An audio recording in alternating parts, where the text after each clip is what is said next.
Assalamualaikum warahmatullahi wabarakatuh. Students, today we are going to talk about simple future tense. Here is the definition of simple future tense or the simple future. The simple future is a verb tense that is used to talk about things that haven't happened yet. Jadi, simple future ini adalah suatu verb tense yang mana digunakan untuk membicarakan hal-hal yang mana belum terjadi sekarang atau di masa lampau.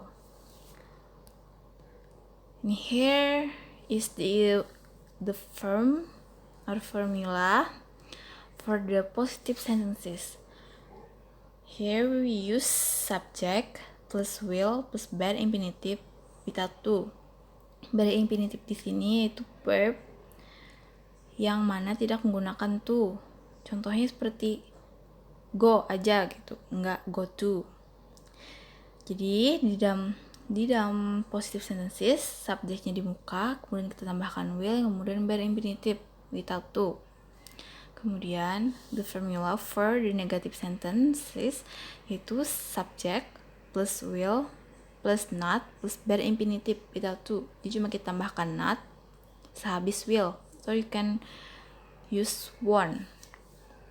Kemudian yang interrogative sentences we use will plus subject plus bad infinitive without to dan tanda tanya di belakangnya. Jadi kita taruh will-nya di muka untuk interrogative sentences, baru subject, kemudian bad infinitive-nya. And here the simple feature is used when the first one is to predict a future fact or event, untuk memprediksi kejadian atau peristiwa yang akan datang di masa depan. Yaitu contohnya seperti yang pertama, it will rain tomorrow. It a subject, kemudian will, kita tambahkan kemudian bad infinitive-nya, rain. The second one, the sun will rise at 7 a.m. The sun a subject, we add will, kemudian bad infinitive rise. Kemudian yang kedua adalah to express a spontaneous decision, untuk mengekspresikan keputusan yang dilakukan secara spontan. The first one, for example, wait, I will have you. I a subject, kemudian will, kemudian infinitive-nya help. Yang kedua contohnya, you look nervous. I will give you a glass of water. I a subject, dan will, dan bad infinitive give. And the third use yaitu to express willingness or unwillingness. The first one, express willingness. Contohnya, I will do the washing up. I a subject, kemudian will, kemudian bad infinitive-nya do. Yang unwillingness-nya yang kedua, the baby won't eat his soup.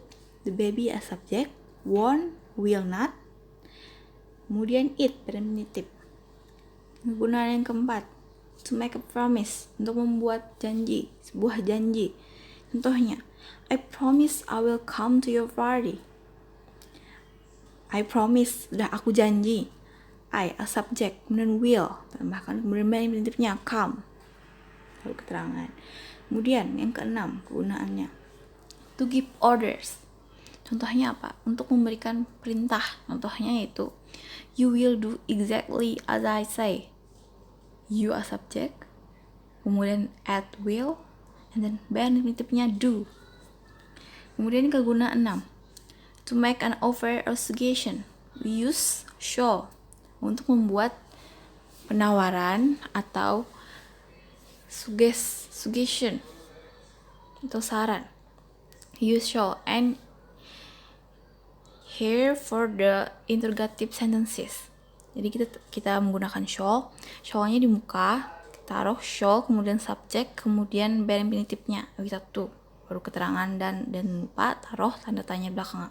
Itu shall I open the window. Kemudian yang kedua, contohnya, shall we go to the cinema tonight?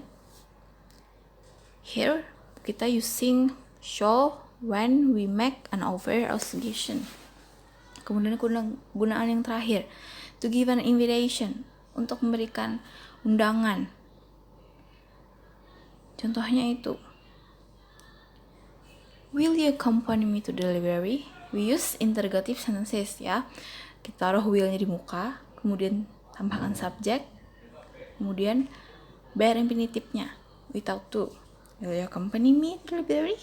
Contoh yang kedua, will you come to my birthday party? Will-nya di muka, kemudian subjek, kemudian bare infinitive, keterangan.